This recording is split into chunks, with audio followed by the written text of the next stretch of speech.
ng'ama kelo dhawo kar ka en President William Ruto. Iyudo ka President William Ruto odhi ir Omolo tenge, PS Omolo, to kone ni adhi miyi deputy president.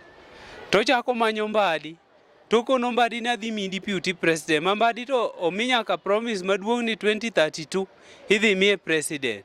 Tichak idhi ir Nyawang'aya ma en Gladys Wanga, ichak ikone ni wadhi miyi deputy president.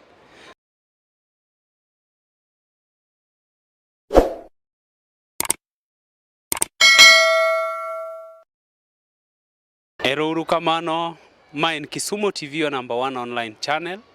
Ma en Kisumo Godfrey, CEO and founder mar Kisumo TV. Jothurwa, gik matimore e Kenya gin gik makuodo wich, kendo gin gik ma jok moko ok ne. Agoyo video ni kana neno dhawo ma joluo dhawo gore kigin. Waneno ka jok moko idwa riembe tich, moko osekwalo, to moko be idwa riembe tich. To jothurwa kwaneno kaka sirikal ma wantiere ni, wathine sirikal kendo jogawa ema thine e sirikal. Kwaneno gima notimore e liel man Rigathi Gachagua kod President William Ruto nodonjo, waneno kaka Rigathi Gachagua kwayo tich. Kendo kokono President William Ruto ni riemba, lakini jogi ok inyal riemba e chunygi. Macha ne en kwayo tich, kendo wacho ni nyithindo gi nakweri ni onge kama nyalo terie. Ane ma jogi ohera. Tene ni idwa push joluo mondo owuog e sirikal, kaso mondo kuche odonji. To gini ochako nang'o? Mistake en mar ng'ama kelo dhawo kar ka en President William Ruto.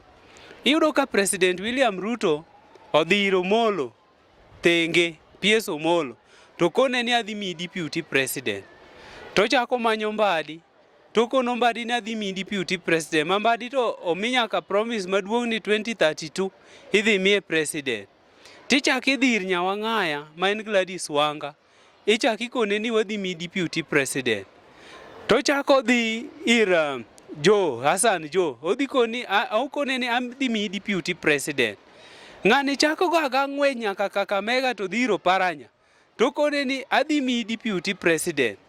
Kasto gik ir Wandai, to kone ni adhi miyi deputy president. Koro mondo miyi deputy president tiende ni nyaka ibed gi jogeni. Iyudo ko Omolo nigi jogene, Wanga nigi jogene, Mbadi nigi jogene, Opiyo nigi jogene, Hassan Joho nigi jogene, kod Wycliffe Oparanya nigi jogene. Koro sani ji chako gwere. Koro iyudo ka joluo gore kigin. Mondo wach ni to magi jo ODM, king'iyo jok ma sekwano gi te, magi jo ODM emitimo kamae. Dho Omolo to ken ja ODM, to en jaluo. Koro gini timo kama nang'o? Iyudo ni seche ma Gladys Wanga nigi jogene, joge Gladys Wanga dhi gore gi joge Ray Omolo. To joge Mbadi be dhi gore kodgi kar kae. To joge Wandai be dhi gore kar ka. Tiyudo ka Mombasa be koko owuoke. To joge Oparanya be koko owuok. Koro seche ma wadhi e tebo, ti Ruto dhi penjo jogi ni to mukeru kamae, ere kaka nyamiu deputy? Idhi yudo ka koro position ma deputy ni dhi weyo jo ODM. Jothurwa wanenuru matut. Ineno kwa dhi chako gore kar kaya, okuche dhi ringo to dok e ang'owa e government. Wa reflect pachwe gimoro. Mokwongo, kik ipar ni Ruto noriembo Rigathi Gachagua mondo e position ne nang'o. Rigathi Gachagua no demand for 10 billion. To Ruto is a cunning guy. Ruto nyalo dhi to sacrifice joluo. Kendo Ruto nyalo dhi luongo Rigathi Gachagua to kone ni odhi ofago kata mana 20 billion. To kose dhi ofa to kaka Ruto ng'e kwa ng'wono cha. Ruto nyalo bukore kata niya, jomrima, an nachwanyora kodu nikech Raila Amolo Odinga. Ruto nyadhi ji sacrifice wa. Kendo nyalo wacho ni Raila, kendo sechego, ing'e ni Ruto kadwaro gimoro to yie wacho gimoro amora manyalo timore. Gik makonogi ang'e ni jok moko dhi yenyo, but this is the fact. Ruto dhi wacho ni mganga cha nomiyo atimore nade? Akoso kodu. Tiparo ni Rigathi Gachagua kose miye 20 billion to en nodwaro mana 10 billion. Donge dhi yudo ka koro sani ne wasegwewa Luya kuchocho, nwasegwewa Kisii odhi kuchocho, wasegwewa Somali odhi kuchocho. Idhi yudo ka joluo dong' kamoro achiel. Jothurwa konwa, wadhi kanye? Sani ma koro jo-Kikuyu dhi laye wiwa, wadhi kanye? Sani monego wamakre uru. Muneno kaka Babu Owino ni. Nde wan kode to Babu Owino kama entiere cha nonya bedonwa kaka spy. Maka gimoro timore kama to nyalo konowa. Sifuna gini nie party kar kae. To wan ka koro wagwe Rei kacha kendo iwacho ni mondo Rei oriembie tich. Seche miriembo Rei e tich ni, to Rei ni to konyo joluo. Even though an pok waromo kode, but okonyo joluo. Iwinjo ka ji go koko nyaka e media. Jok mogero negi ute, jok ma Rei osechenja ngimagi mok ang'eyo maringo nyaka gi geche. Ogol agola e chuodho ma Rei omiyo ng'ato riembo gari. Udwa ni uriemb jogie. Sani Opiyo Wandayi ero iwacho ni nokwalo, an akia kata nokwalo. Opiyo Wandayi to tete ane tek. Nikech mae dhi same Opiyo Wandayi ma wasegaga koko ni Opiyo kel sitima. Opiyo kel sitima. Kar mondo mi Opiyo kel sitima te noywaknwa ni baba nowewa broad base. To Oburu Odinga bok nya konyowa. Nikech Oburu Odinga sani Ruto osekawe ma en Ruto weka mawe. Ruto weko ne mawe. En seche ma Ruto weko ne mawe ni to konowa ni kik wayanyo pi. An ok ayanyo piyo. Aneno ka guogi moko be goyo ji social media. An kik umanya. Koro sani ema onego joluo dhi omakre together. To seche mwasedhi wamakore together, ing'eni a United Luo dhi miyo Ruto fear. Nikech government mar Ruto ni adieri joluo ema miyo Ruto pod nie power. Made ni joluo owe konyo Ruto, sani de Ruto en raia. Ma kata sani wat do se de ne jela kata de noko. Nikech joka ne dhi lao Ruto kata ne dhi nege. But because of Luos nokonyo Ruto, to sani Ruto tiyo gi wi joluo. Iyudo ka Gladys joge ne gore kucho, Wandayi joge ne gore. Kar mondo miyo wabed together. Ting'eni kwa dhi wabedo together, Ruto dhi luor. To kanye ma wanyalo yude deputy president post. Ing'eni sani CSS kata post mano miwa e government omiyo wan waluor kaka joluo. Nikech waneno kimiyowa gigi to gigi okonywa. Iyudo ni ng'ato mi CS to gini konye gi chiege, gi nyithinde kod ochodegi. Wan kar mondo mi odhi okonywa, tikonwa mana ni wan e sirikal. Koro wabede ura nena, wanonre anena uru matut. Opiyo Wandayi ni nitiere chieng' moro manadhi dala, an jandhiwa. Agike center moro ni Kalamindi. Adieri center mzima nigi transformer achiel. Imagine town nigi transformer achiel. To ni transformer ni ema supply nikech kachicha wanyaka gi factory. To transformer achiel ni ere kaka odhi tiyo. Iyudo ni transformer stima nolal. Jo Kenya Power okawo transformer osetieko 2 good months. Power onge makata koro jo welding ne dar Kalamindi. Kaka chopo ni to jogi odhi okona gini to thankful to the office of the governor. Nikech kaka nagoyo sime ni to kinyne to kel transformer. To Opiyo Wandayi gweng'wa ma iluongo ni Kanyadoto konwa mowandiko nyingwa ni stima biro. Ma wawacho ni wang' ni to Opiyo dwa weka stima. Nikech wan wadwa ni Opiyo weka stima. Ok wadwa mawe.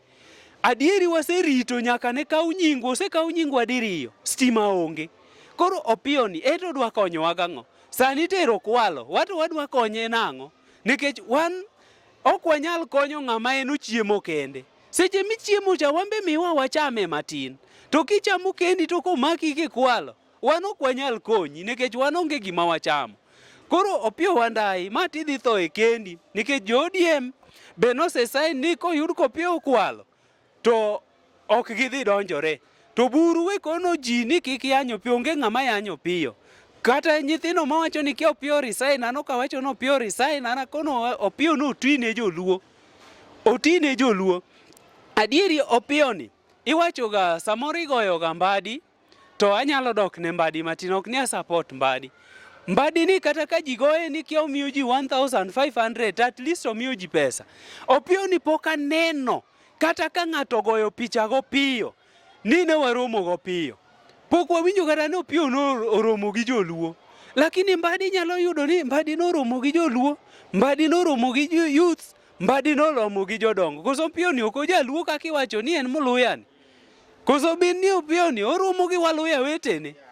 Nikech wakia gima timore Opiyo ni. To Opiyo ni eman ng'at moro man waneno ni nyalo konyo. Adieri sani doket mOpiyo nitiere no. Mae doket manyandiko oganda Luo. Koso dwa konowa ni kunya polni.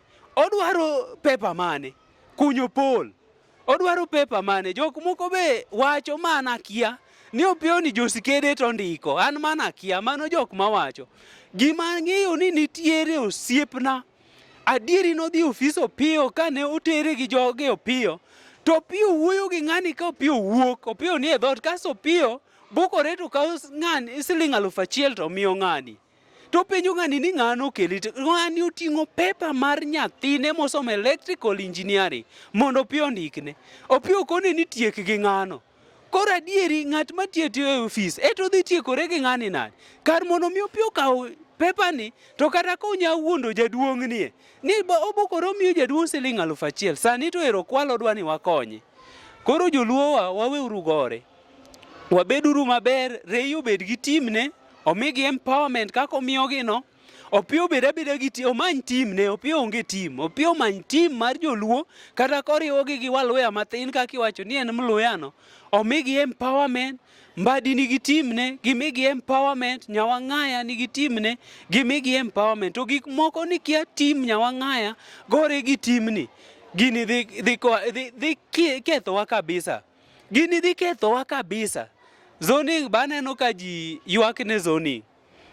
Zoning ni orach kendo ber. Zoning rach kamae ni Ruto dhi plant jogene ka e Luo land. Seche ma Ruto sedhi plant jogene ka e Luo land, ing'e ni ODM iketho. ODM rumo. Nikech sani be siasa osekethi ka uma bechwa to siasa okethore. Siasa en mar pesa. Akia kata kama ji gole pesa. Iyudo ni kata nyaka liete ni igonye ji. Samoro ja siasa nodhi mane kanisa mondo gone kanisa rambe. Jo kanisa dwa nogony gi kendo to pesa to osemigi. Koro ka Ruto dhi opuko pesa ka e Luo Nyanza, dong wadhi vote nekech pesa. Koro sani wanenuru matut. Pogruok ma jo oganda Luo dwa pogore ni. Oganda Luo e oganda madhi dong kendgi. Wadhi dong kendwa. Sani emudhi neno muhimu mar Raila Amolo Odinga. Oburu kar mondo mi okonywa. Oburu. Awinjo ni we kamawe. Oburu wake up. Ng'inwa ng'eyo ni guogi moko to dhi yenyo kar ka. But Oburu, it is high time mondo chier chama mar ODM. Raila kata ka ne donje handshake kata ki ang'owa, but nochiko ite ground. Oburu ni ok chik ite. Oburu chiko ite mana chieng' moro manobukore ni wan ok wadwa kata deputy to wago koko. Korko Oburu obiro gi gimoro ni tunataka power. Ere kaka iwacho ni tunataka power to jogi ok dwa kata position mar deputy. CSS be komiwa positions gi to gikonywa. Koro wabedura abeda maber yo kanyanam. Mondo wawuogi jotendwa to kata ka ine michiemo ir jatelo. Nitiere joge wagi be wanyalo go jotende wagi nigi richo. But jok moluorogi. Iyudo ka iye kwar moko dwa kata ni mondo chopi. Ok odwa kata ni mondo ng'ato dhi. Wan ok wago jotelo. Wapuonjo gi apuonja mana gi muolo maber. To gigi wadhi timo maber, to ODM dhi bedo maber, to joluo dhi bedo maber. Lakini kwa chako ni kia umolo mondo riembi. Kia Wandai mondo riembi. Udwa ni wadong' mana go lugha kod mbadi kende yawa. Udwa ni watim kamano. Ng'ato be nitie na Atandi. Awinjo ni en jajim. Akia ni odwa go ng'a. Atandi awinjo ni go jim ma. Akia ni ng'a ochiko Atandi dhao. Atandi nie. Kar mondo mi otim gik ma Ndindi Nyoro timo kocha. To onge to Ndindi Nyoro negi kasore kia Ndindi Nyoro kwalo ok okwal. Ok okwal. Katieko to nitiere ng'ato ni Wood Chief. Mano MP Mandhiwa. Wood Chief ito taneno kidhi dala. Ano kagoi lakini idhi dala nikech gimomiyo Wood Chief dhi dala. Wood Chief ni wakia kata entie kata nosedok Amerika. Pok wanene kata kopia nikech parliament wanene mana konindo. To wan ok wanyal yiero ng'at madhi nindo nwa e parliament. Kar mondo mi odhi oter bill mar jondhiwa e parliament, Wood Chief nindo. Adieri Ndhiwa kar kae king'iyo Homa Bay, jok machulo tax mang'eny gin jo Ndhiwa.